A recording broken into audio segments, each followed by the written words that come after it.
আসসালামু আলাইকুম রহমতুল্লাহি বারাকাতুহু। ১৭ চতুর্থ নম্বর ক্লাসে আমরা কাফের তামরিন করব। কাফ কিভাবে লিখলে সঠিক হবে এবং কিভাবে লিখলে ব্যাঠিক হবে ইনশাআল্লাহ এটা লিখে তামরিন করার মাধ্যমে আপনাদের দেখানোর চেষ্টা করব।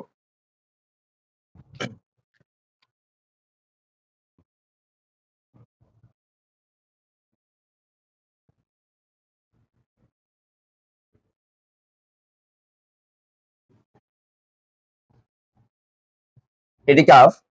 এই কাফটি সঠিক হয়েছে না ব্যাঠিক হয়েছে এটা আমরা কিভাবে বুঝবো? সর্বপ্রথম আমাদের লক্ষ্য রাখতে হবে এই আলিফটার দিকে। এখানে দেখেন সোজা করে চলে আসবে। এরপরে এখানে এই কর্নারে কোনো প্রকার কানি হবে না। এরপরে বা আমরা যেভাবে লিখতাম বা আমরা সেভাবেই লিখবো যে এক তৃতীয় অংশ আমরা এই লাইনের সঙ্গে লেগে দেব। এরপরে আমাদের বায়ের মাথা কিন্তু এখানে শেষ হয়ে যায়, কিন্তু আমরা কাফ লেখার কারণে মাথাটা হালকা একটু উপরে দিচ্ছি। দেওয়ার পরে সেখান থেকে আমরা দাল যুক্ত করছি। আলিফ বা দাল এই তিনটা হরফ যুক্ত করলে কাফ হয়ে যায়। তো এখন আরেকটি বিষয় লক্ষণীয়, এই যে এই মাথাটা কাফের যে বাম সাইডে যে মাথা দালযুক্ত হয়েছে, এই দালযুক্ত মাথাটা এবং আলিফের এই মাথাটা যে পূর্ণভাবে সমান হতে হবে, দাগ দিয়ে যেন পূর্ণ সমান হয়, তাহলে এটাই হচ্ছে সঠিক কাপ হয়ে যাবে। এখন চলেন দেখি ব্যাঠিক কাপ কিভাবে লেখে এবং কি কি কারণে এটা ব্যাঠিক হয়ে যায়।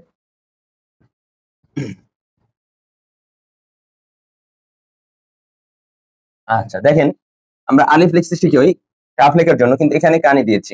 এখানে কোনো প্রকার কানি হবে না, গোল করে ঘুরে যাবে ওইটার মতো। তো এখানে কানি হয়েছে, এটা ভুল হয়েছে, ঠিক আছে। দ্বিতীয় নম্বর যে বিষয়টা হচ্ছে যে বায়ের মতো তো লিখতেই হবে, কিন্তু এখানে যে মাথাটা রয়েছে দাল যুক্ত হয়েছে, এটা যদি আমরা টান দিয়ে সরাসরি উপর দিয়ে চলে যাবে, তাহলে বোঝা যাচ্ছে এটিও ব্যাঠিক হয়েছে। আর আরেকটি কাপ আমরা লিখবো হামজা যুক্ত কাপ।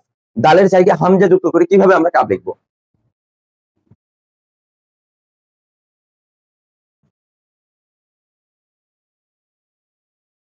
এখানে আমরা লক্ষ্য করি,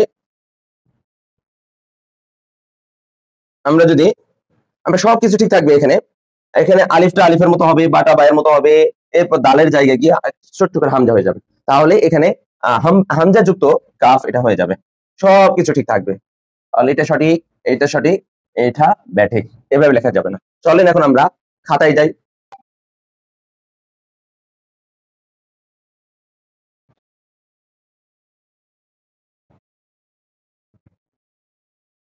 এটি হলো কাফ।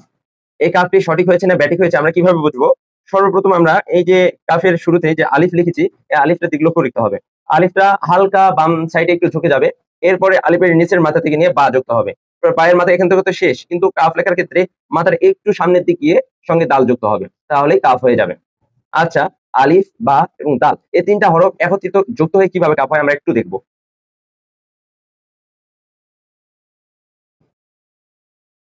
আলিফ বা, এখন আমরা বা লিখেছি, আলিফ বা। আচ্ছা এখানে লিখে দেই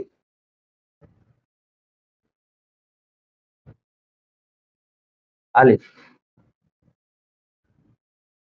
বা। এখন দাল এখানে লিখবো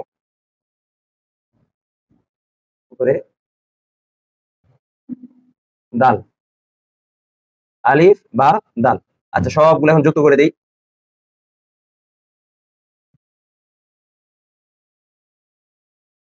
বাস, কাফ হয়ে গেল।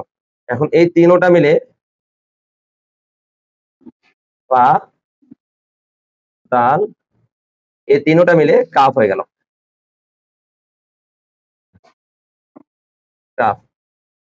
হ্যাঁ, আমরা এখন কাফ কিছু তামরিন করবো নিচে।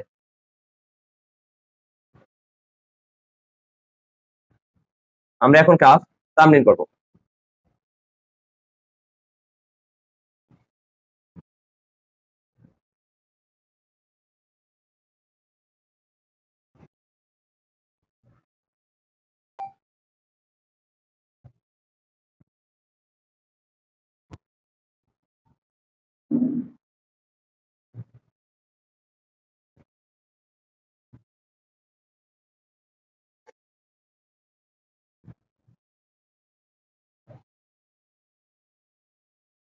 এগুলো কাফ আমরা দ্বিতীয় পৃষ্ঠায় যাতে বাধ্য হলাম ভিডিওর সমস্যার কারণে।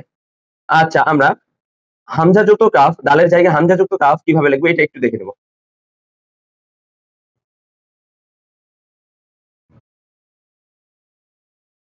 সবকিছু ঠিক থাকবে। আরেকবার দেখি,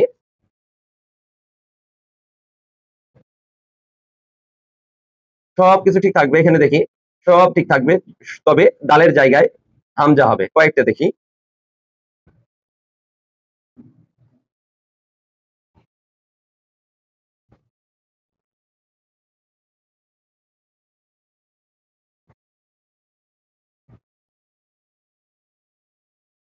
এইভাবে যদি আমরা লিখতে পারি তো ইনশাল্লাহ আমাদের লেখা সুন্দর হবে, আরো ভালো হবে। ইনশাল্লাহ আমরা দ্রুত উন্নতির শিখরে পৌঁছতে পারবো ইনশাল্লাহ। ভালো থাকবেন, দোয়া রাখবেন রাখবেন, পরবর্তী ক্লাসের জন্য প্রস্তুতি নেবেন। আসসালামু আলাইকুম ওয়া রাহমাতুল্লাহি ওয়া বারাকাতুহু।